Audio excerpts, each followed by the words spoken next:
The CBS Radio Mystery Theater presents...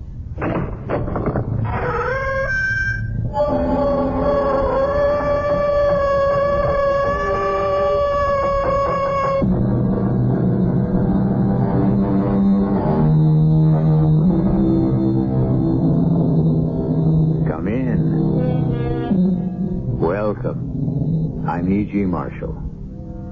Do you like riddles? Of course you do. Give me a good riddle that seems to defy solution, and I'll settle down happily to unravel it like a cat with a ball of twine.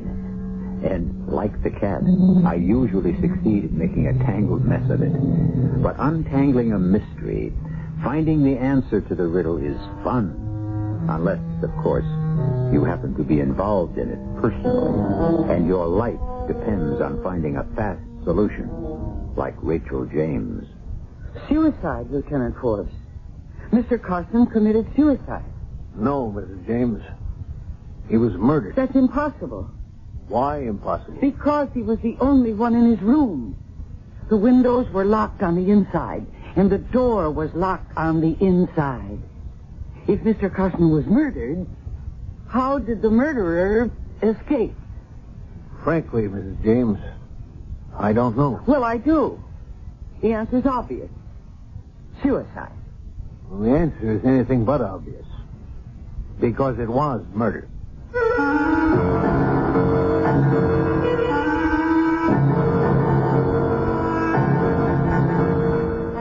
Our mystery drama, Key to Murder, was written especially for the Mystery Theater by George Lowthar and stars Mercedes McCambridge. It is sponsored in part by True Value Hardware Stores. I'll be back shortly with Act One. The most important tools you buy...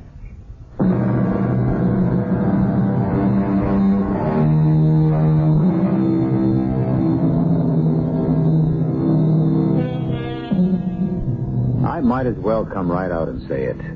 I'm no Sherlock Holmes. Are you? Well, whether you are or not, here's your chance to match wits with Police Lieutenant Michael Forbes. Mike to you. Luckily, you have nothing to lose. Mike had everything to lose. The life of the woman he had come to love. The story begins in a certain old four-story brownstone in a certain large city on a certain cold and wintry day. In the rather stuffy Victorian living room, Rachel James and her closest friend, Minerva Hall, are having a much-needed cup of tea. Another cup, Rachel? Oh, I guess so, Minerva.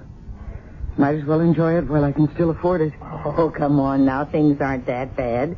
Just because two of your roomers packed up and left. Mm-hmm. Mrs. Parker's making noises about doing the same thing. I don't know that I want to go on living in a boarding house where there's been a suicide. That's what she told me this morning. It's always darkest before the dawn, Rachel, and Minerva, please. This is no time for one of your life can be beautiful proverbs. I'm in a real blockbuster of a bind. You know as well as I do that I've gone through an awful lot since I inherited this rooming house from Aunt Hattie. I know it hasn't been easy for you. Easy? Well, with inflation and taxes and mortgage payments and skyrocketing fuel bills and I don't know what all, I've just barely managed to keep my head above water. And now with two boarders gone, 3 rooms empty, counting poor Mr. Carson, I don't know how I'll make ends meet. I just don't know. One thing you can do is stop worrying. We'll get by somehow. If worse comes to worse, you can always sell the place. And I've got my job at Gibbon Real Estate. Don't look at me like that, Rachel. After all, I am your oldest and closest friend. Oh, my dear Minerva, let's face that. You just get by as it is on what they pay you as a clerk. And there's... Well, I don't like to mention... I know. My mother. If it weren't for you footing the bills, I'd never be able to keep her in that sanitarium in Cleveland. Well, that's another problem to worry about. What happens to her if I go broke? Well, she is really not your responsibility. No, but she is. She's your mother. I couldn't let anything happen to her any more than I could let anything happen to you. There's somebody at the door. Maybe someone who wants to rent a room. Yes, Miss James, yes. Lieutenant Mike Forbes, homicide. Lieutenant. Homicide. You mean the police? Yes, ma'am. Oh, well, won't you come in? It's a terribly cold day, isn't it? Yeah, cold, windy. I walked over from the precinct station. It was just a couple of blocks. The wind darn near blew this pipe of mine right out of my mouth. I see you held on to it. You object to pipe smoking, Miss James? I mean, if you do... Oh, no, that's, quite all right. Well, now, Lieutenant, I have one or two rooms I think you might like. There's one on the 4th floor that's very spacious. It overlooks the garden in the back. It's very quiet. Miss James, I'm not here to rent a room. I'm investigating the death of Harold Carson. Oh. Will you come into the living room, then? Minerva, this is Lieutenant Forbes of the police. My friend, Miss Minerva Hall. How do you do? Undo. Won't you sit down, Lieutenant? Oh, thank you. Well, now, you say you're investigating for Mr. Carson's suicide? Yes, ma'am. The fact of the matter is, it wasn't suicide. Not suicide? No, ma'am. Harold Carson was murdered. Murdered? Oh, but that's not possible. Why isn't it? Well, you know how he was found, don't you? I mean, don't the police make out reports and things? Oh, I read the dope sheet all right. Well, then you know he was found on the floor with his head right next to the gas heater and all the jets turned on full. Yeah, I know, but... Minerva here and I smelled the gas, and we traced it to Mr. Carson's room, and we called to him. But he didn't answer, and then we tried to open the door. But it was locked on the inside. So Min and I had to break it in. And thank heaven she was here, because I'd never have been able to do it alone. Yeah, I can imagine. And there he was, the poor man. He was dead. A suicide. Ma'am, I hate to disagree with you, but Mr. Carson was murdered. It looked like suicide, yes, but it was meant to look like suicide. But the autopsy report from the medical examiner's office states that the old man was first rendered unconscious by a blow to the head, and that death by asphyxiation, gas, followed. Someone knocked him out and then turned on the gas? Yes. But he couldn't have been murdered. If he was, what happened to the murderer? What do you mean? Well, how did he get out of the room? The windows and door were locked on the inside. No, that couldn't be. Lieutenant, the key was in the door lock on the inside. This is an old brownstone with old doors, the kind that have those big keys, you know. And there's only one key to each room. You don't have duplicates? No, and even if I or someone did have a duplicate, you can't unlock the door from the outside without pushing the other key out of the lock. We'd have found it on the floor, but not in the lock. Mm-hmm. Well, interesting. Very. Oh, that match. Put it out. Just relighting. No, put out the match. I smell gas. Or I think I do. Oh, not again. Not again. You're right. I smell it now. It seems to be coming from... Yes, it is. It's from upstairs. All right, here. I'll go first. Oh, if it's another... It isn't. It can't be. Lightning never strikes twice in the same... Oh, men. The smell is strong, very strong, here on the 3rd floor. Yeah, coming from this room. Mrs. Parker. Open up. Open up in there. Break it in. Break it in. Mrs. Parker. Oh, Mrs. Parker. No. Oh, no. Open the window. Let me. Lock from the inside. Door locked on the inside, too. Key in the lock. Mrs. Parker. Oh, let's get her to the window. Fresh air. No. Don't bother. He's dead. But maybe if we can get some air into her lungs. It won't cure a broken neck. Broken? You can see the way it's twisted, Miss Hall. It's broken, all right. Then she's been murdered, too. Yes, Miss James. She's been murdered, too.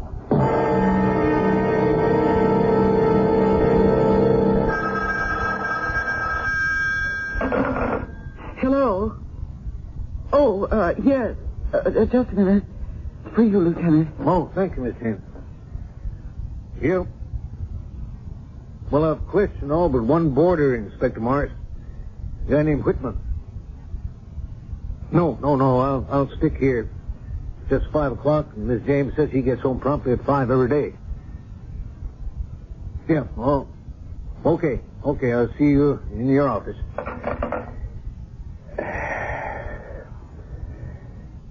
You look pretty beat, Miss James.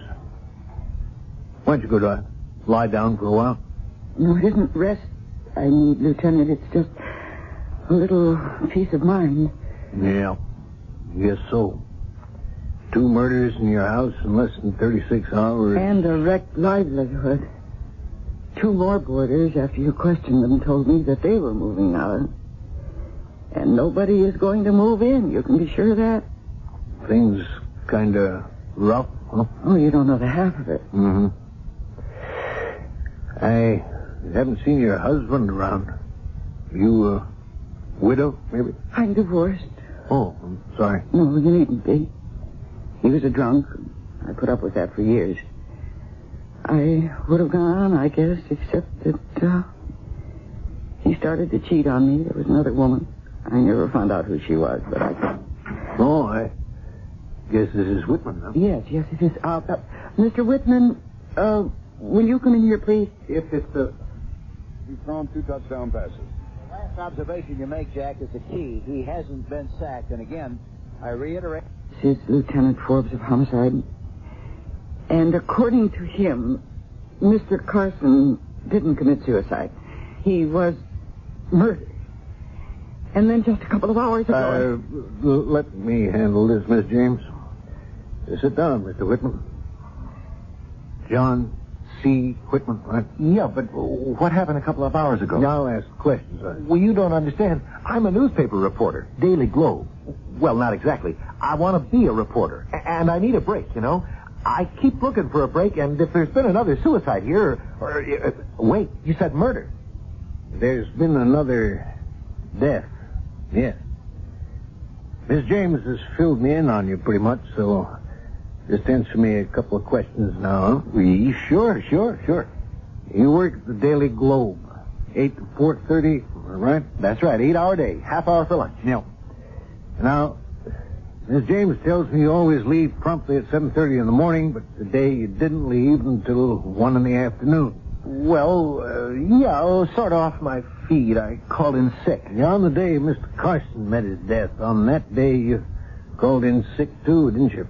Well, what are you getting at, Lieutenant? Just routine questions, Mr. Whitman.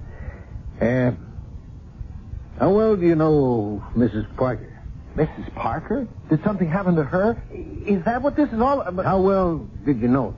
Oh, just to say hello to, that's all. How well did you know Mr. Carson? Same. Wish I'd known him better. If I'd known him better, I might have written a story my editor would have printed. But he didn't. Into the scrap basket. Says it wasn't good enough. Mr. Whitman wrote an account of what happened the other day. Thank you, Miss James. I assumed as much. You're welcome, Lieutenant Forbes. Oh, well, thanks, Mr. Whitman. Yeah, now, about Mrs. Parker. What happened? I could get my teeth into one good story. A scoop, you know? Listen, the city editor would make me a reporter, maybe. So, Mrs. Parker, what happened? Mrs. James will tell you, or you can read it in the evening edition. One suspect, Lieutenant. That all? Yes, Inspector. Whitman. 32 years old.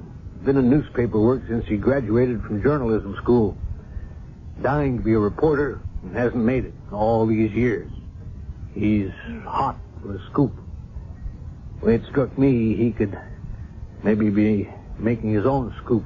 Well, if he made this one, how come he didn't cash in on it? You checked his city editor. He told you Whitman never said a word about Mrs. Parker's murder. Yep. Yeah, well, have a look at this dope sheet. Harold Carson withdrew his life savings from the bank, $4,300, the day before he was murdered. Read on, Lieutenant. Mrs. Parker withdrew her life savings yesterday. And not a dollar of that money, cold cash, was found in Carson's room or Parker's. You find out who's clever enough to pull this locked door trick. Who was clever enough to get Carson and Parker to withdraw every cent they had in the world. And you'll have your murderer. In fact, I may have your murderer for you. I give... Rachel James. Mrs. Rachel James. No, not her. Listen, Inspector, she's one of the nicest women I've ever met. She's also a convicted felon, Lieutenant. What? Back in 1965, she served 6 months for theft.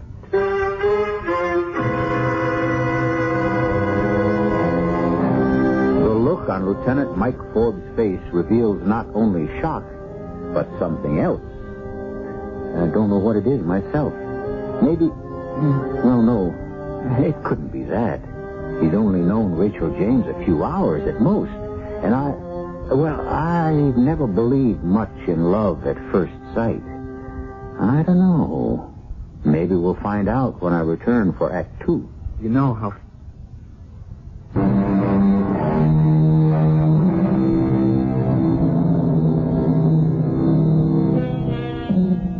How does a murderer, or anyone else that comes to that, get out of a room when all exits, windows and doors, have been locked from inside? Impossible? No. After all, whoever murdered old Harold Carson and Mrs. Parker and tried to make their deaths look like suicide must have accomplished what only seems impossible. Up to this point, I've been unable to figure it out, and perhaps you have too. So let's join Lieutenant Mike Forbes in the living room of that old 4-story brownstone as he tries getting to the bottom of things. Lieutenant, are you accusing me of murdering Mr. Carson and Mrs. Parker? No, Mrs. James. Then why did you come here to ask her if she'd ever been convicted of theft? Now, Miss Hall, if you don't mind, I'd like to talk with Mrs. James alone. I do mind. Rachel's my friend, my inseparable friend. Whatever you have to say, you can say in front of me. Do as he says, Mim. I'll be all right. Well, if you need me, I won't be far off. Miss James, I'm sorry if I'm causing you an embarrassment, but 2 murders have been committed in this house, and I've got to get at the truth of things. I'm ruined, Lieutenant.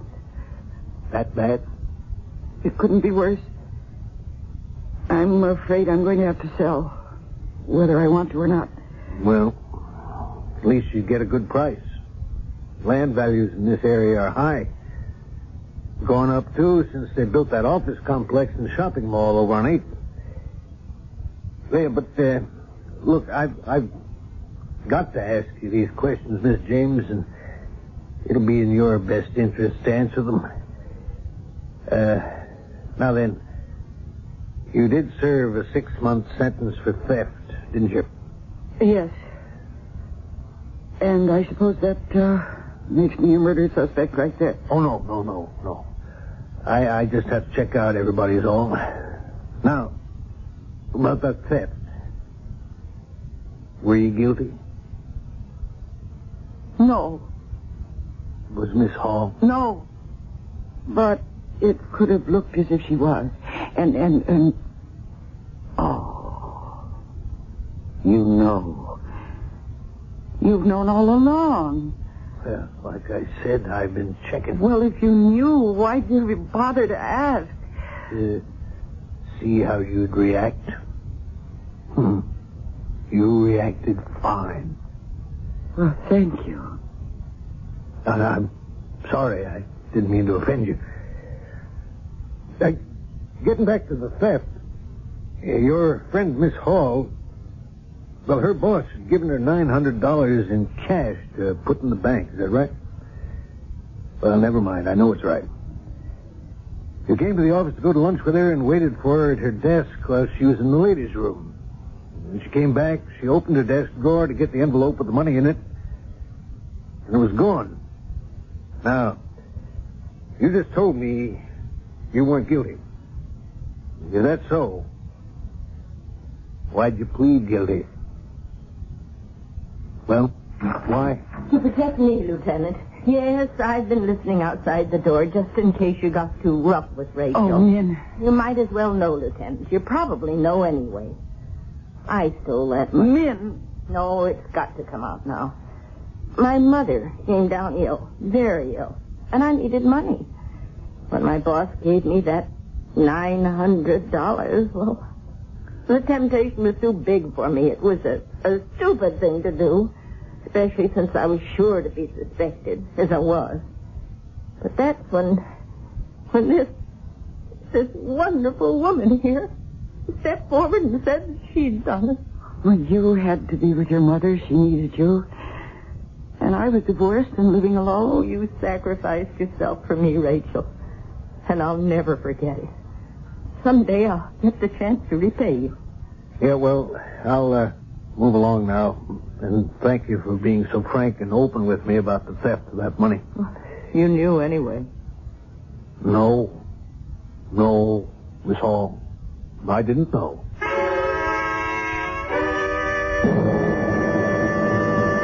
Then as I see it, Lieutenant, you've got 3 suspects now. 3, Inspector? Jack Whitman, Minerva Hall, Rachel James. Rachel, Miss James, you can eliminate her. She didn't do it. Well, you seem awfully sure of that. What makes you so sure? Why, I just can't imagine her killing anyone. No, she's a very decent sort. Generous, sympathetic. Well, anyhow, that's the picture I get from the boarders I talk to and my own observation. Attractive to whom? Meaning what, Inspector? Well, don't let any interest you may be developing in Rachel James put blinders on you. Now, about this Miss Hall, this close friend of Mrs. James, you say she admitted stealing that $900 and letting Mrs. James take the rap for her? Yeah, but she's no common thief, Inspector. No, it's the Whitman guy who interests me. I talked to his editor at the Daily Globe. Seems Whitman has been knocking himself out to get to be a reporter for years, but just hasn't got what it takes. He fools himself into thinking all he needs is a break. And you figure maybe he's making his own breaks with these murders. That could be. The more I think about it, Lieutenant, the more it seems to me cracking this case depends on finding the answer to those locked rooms. I couldn't agree more. Check the doors and the windows. They're solid. No gimmicks. You'll laugh, but I even checked for secret panels. Yeah, well, it's an old brownstone, you know. You never know what you might find, but no dice. Well, keep after it. There's an answer. Find it. Yeah. I got a feeling I better find it fast. Why? I don't know. Just one of those feelings you get. Feeling that tells me there could be another murder. Rachel, this is Mr. Gibbon. Arthur Gibbon, my boss. Mr. Gibbon, Rachel James. It's a pleasure, Miss James. Oh, won't you sit down, Mr. Gibbon? Thank you. Well, Miss Hall has told me of your situation here. Says that you talked to her about selling your house, and as I understand it, 2 murders have been committed in this house. Most of your boarders have moved out because of them, and, well, the house has gotten itself a bad name. That's unfortunate. It's most unfortunate. Brings its value down, you know. Yes, I guess so. Tell me, Miss James, any idea what your house is worth? Well, no, not really. I was thinking you might make me an offer. Well, yes, I could. Under the circumstances, the best I can do, the very best, would be $50,000. Oh, you're not serious, Mr. Gibbon. I'm afraid I am. But the land alone is worth more than that. Much more. Yes, but the bad name... Mr. Gibbon, the house has a bad name so far as renting rooms to boarders is concerned. But if you are the businessman Minerva's always told me you are, you wouldn't be buying the house. You'd be buying the land to tear the house down. and put up an office building or something. Well, yes, that's true enough. But, well, the land isn't as valuable as I gather you think it is. And as I understand it, you have no option but to sell. Well, I'm sorry, Mr. Gibbon, but your offer is much too low. I guess the thing for me to do is to, get bids, or whatever they're called, on the property, and, take the highest. It's your house, your land, you can do as you wish. But I ought to tell you, you're making a mistake. As I said, land values are down. So if you change your mind, Mrs. James, you let me know, huh? My offer will still stand. No, that's all right, Minerva. I'll see myself out. Oh, you won't forget about the deeds. The deeds? Yeah, the ones I want to work on tonight. Yeah. I'll see you in the office then at 7. At 7. I'll be there. Goodbye, Miss James. I could be wrong, Rachel, but I don't know. $50,000 seems like a good offer to me. No, you could be right. But I'll shop around. No. There's no other way, man. Then there's no other way, Art, and the hell with it. Well, now you listen to me, baby. Oh, no, Art, no. I've gone as far as I'm going to go. This is no time to chicken out. I never bargained for killing Rachel. I didn't either. But how was I to know she isn't the naive pushover you told me she was? Oh, it's that police lieutenant Ford. What do you mean? Well, there's a change in Rachel. A subtle change. I noticed it right after she met Forbes. Well, I still don't get what she... Neither do I. All I know is there's a man in her life again. For the first time in years. Well, all right, so there's a change in her. There's $1 million No, I riding on cannot kill Rachel. Carson and Parker, yes, they meant nothing to me, nothing. I even conned them into taking their life savings out of the bank, suckers. But to kill Rachel... No, Art, no, I can't do it. You'll do it. You've got to. I won't. You're willing enough to wreck her boarding house business. Willing enough so I could move in, grab that property for 10 cents on the dollar. Taking her money is one thing. Taking her life...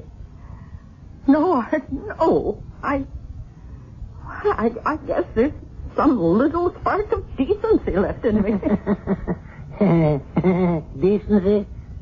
You can talk about decency? Conning her all these years, sucking her dry like those monthly handouts to keep your dear mama in the sanitarium. Your dear mama who died years ago. Money's one thing. Money's everything. Without it, you might just as well be dead. Now you listen. I didn't set this whole thing up. I didn't explain the locked door trick and everything. A locked door trick that didn't work.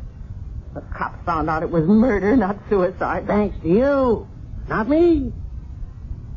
If you'd suffocated Carson and Parker like I told you... I couldn't do it. It was too horrible that way. Okay, so you bashed one on the skull and broke the neck of the other. Accidentally. Deliberately. You did it. And now you do it, Rachel James. I don't care either. Do it. No. What are you doing? Calling the police. What for? Just tip them off on how Carson was murdered. And Parker? No. You're as guilty as I am. But not as involved. In fact, I'm not involved at all, man. I've seen to that. Filthy swine. Tonight, men. Killer. Tonight. Well,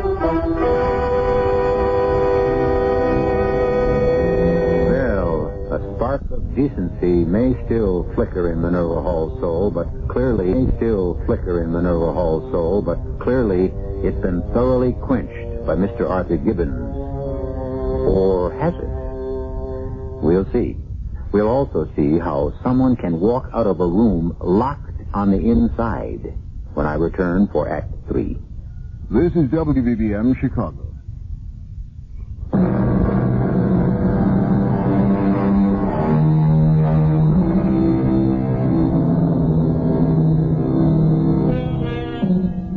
A strange and baffling thing, human emotion. Even the most skilled psychiatrists, I'm told, have trouble unraveling the tangled skeins of motivation which drive us to do one thing or another. I'm thinking of Minerva Hall, who, though she murdered Mr. Carson and Mrs. Parker, is repelled by the prospect of murdering Rachel James. Makes sense, I guess. After all, they've had a close relationship for years.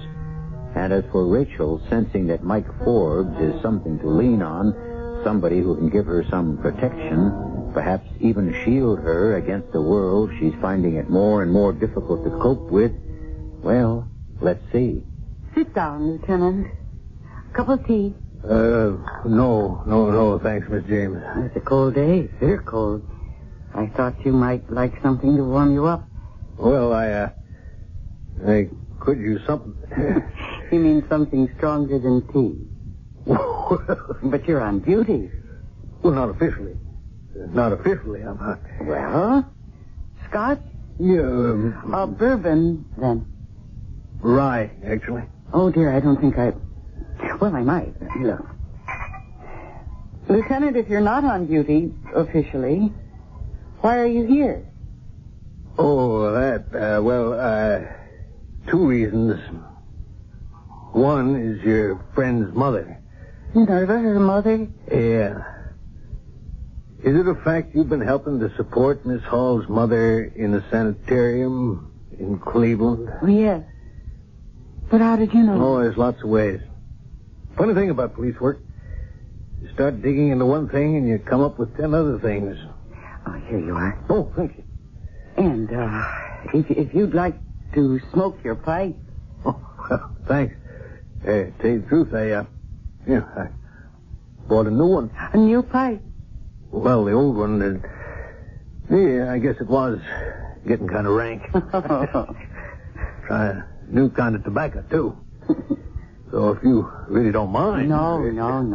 You go right ahead. Oh, about Min's mother. Money has always been tight with Min, and I've just helped out where I could, that's all. Mm-hmm.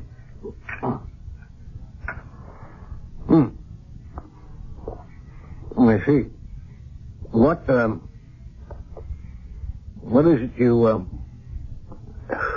like about Miss Hall so much? Hmm? What makes her such a good friend? Well, that's a funny question, Lieutenant. I'd do anything for Min, and she'd do anything for me. It's as simple as that. Mm-hmm. You said you had another reason for coming to see me. Yes. What is it? Well? You. Now, there. Wait a minute. Don't get me wrong, Miss James. Rachel. I don't know how to put this exactly, but, well, it's like this.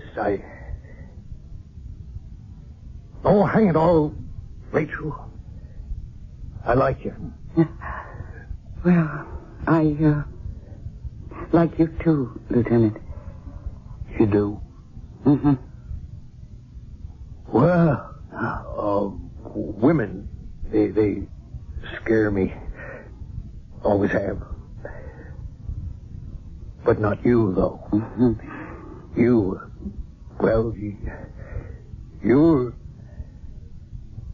You know what I mean? I think I do, yes.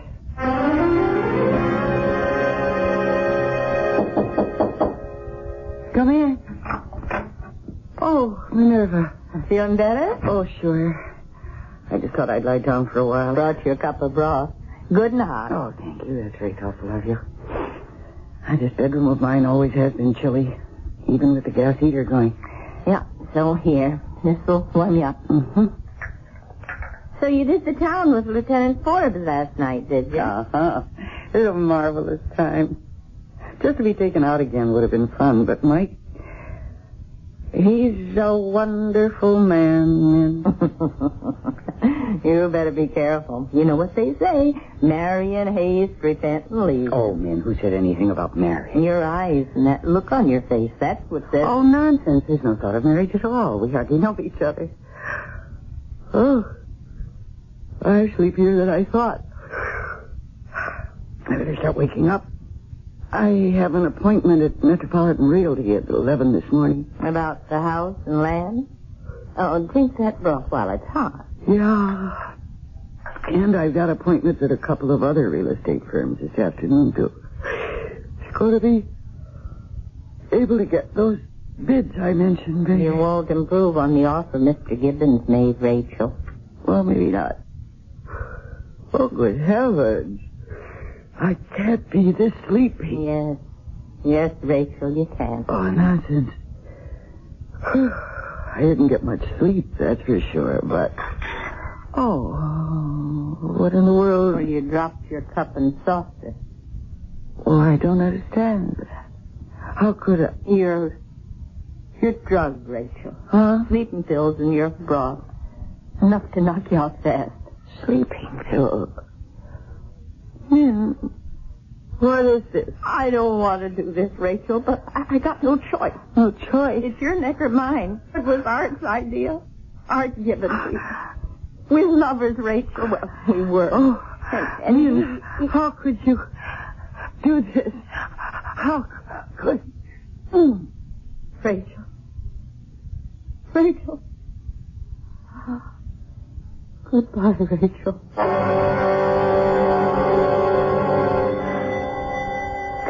Coming. Oh, Lieutenant Forbes. That's all.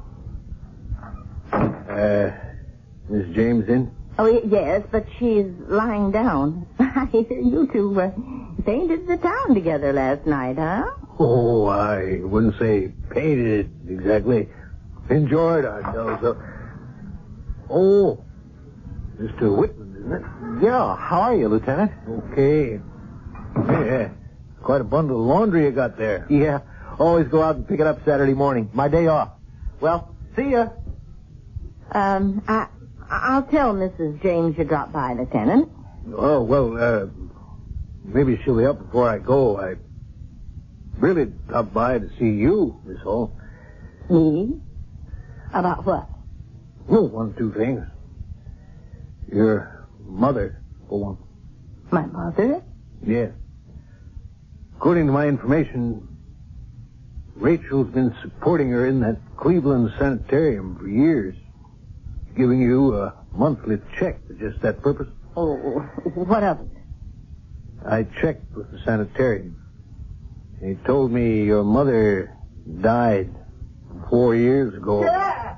What? I smell gas up here. Lieutenant, Miss Hall. Hey, let's get up there. It's coming from Mrs. James' room. Mrs. James' room right there. Oh, no. It's locked. Rachel? Rachel! Get out of the way. Rachel! Rachel! Whitman, get that window open. Yeah, okay. Rachel! Window. Break it, fast. Lieutenant... No. Thank God, no. We got here in time. Here, get into the window. Now breathe, Rachel. And you, Miss Hall. Minerva, stay right where you are. Oh, I'm just going down the stairs. Stay where you are. You're under arrest for murder. Murder? Race, what are you talking about? You know damn well what I'm talking Oh, about. you're out of your mind. You're not making any sense. We find Rachel on the floor by the gas heater, the door locked on the inside. Yeah, Lieutenant, the key is in the lock. And you accuse me of murder? Murder one. And I'll make it stick, Miss Hall.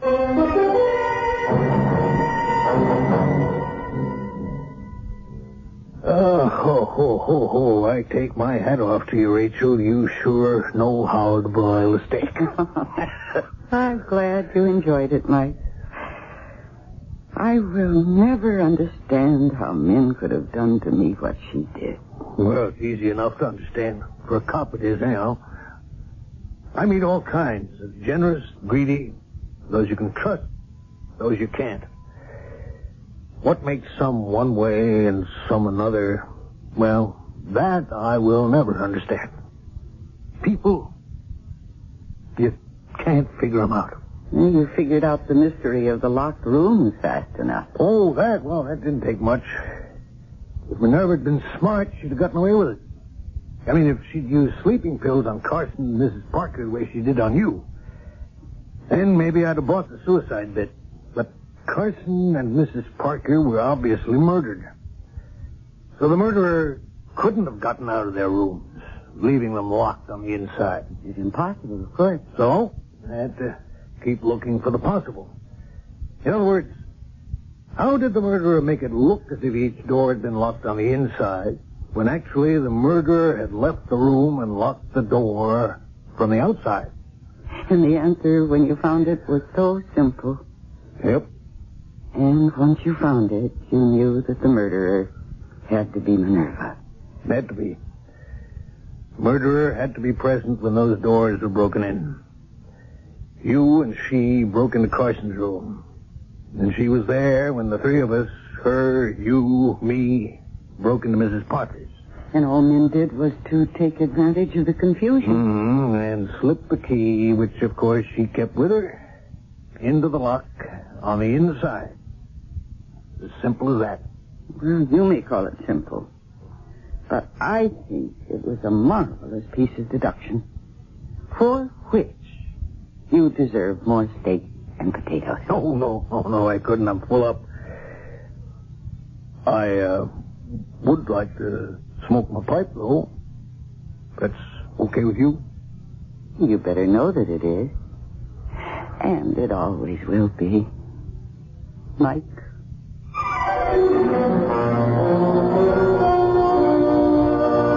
As simple as that.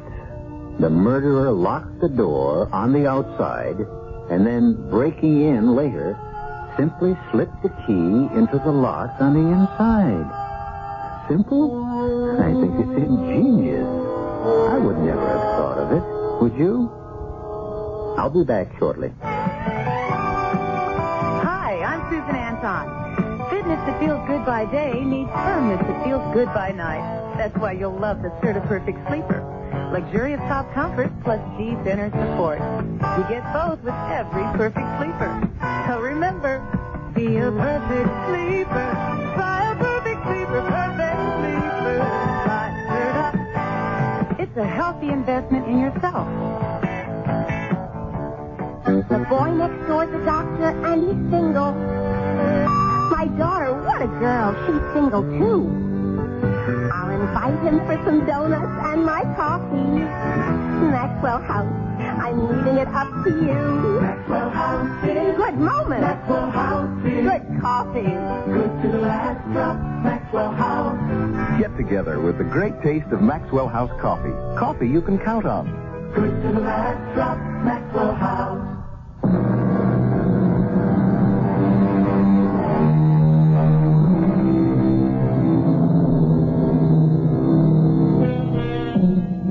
You'll be glad to know that Mike and Rachel are married now, with two nice kids. And they live in Rachel's brownstone house. Sentimental attachment, I guess. Mike's made captain. And, oh yes, he's got a collection of pipes now. 8 beauties. Each bought on the anniversary of the day he saved Rachel's life. Bought by Rachel. Our cast included Mercedes McCambridge, Mary Jane Higby, Robert Dryden, and Robert Maxwell. The entire production was under the direction of Hyman Brown. And now, a preview of our next tale. I know you saw at me. What kind of a chump do you take me for? Oh, look, I'm sorry about the accident, but you know I didn't mean it. And besides, you and me, well, we used to like each other. What are you talking about? Look, I was the best safe cracker in the city, and you was the smartest detective on the force. You was out to get me, and I was out to beat you. But there was nothing personal in it, huh? Each one of us was only doing his thing. Hey, man, that's why you gotta get me out of this. Why should I? Because you know I didn't kill him. I don't know anything of the kind. Oh, look me in... I was gonna say look me in the eye and say that, but I can't because you can't. Oh, you know I'm not a killer. And you know that I didn't kill him. This is E.G. Marshall inviting you to return to our Mystery Theater for another adventure in the macabre. Until next time, pleasant dreams.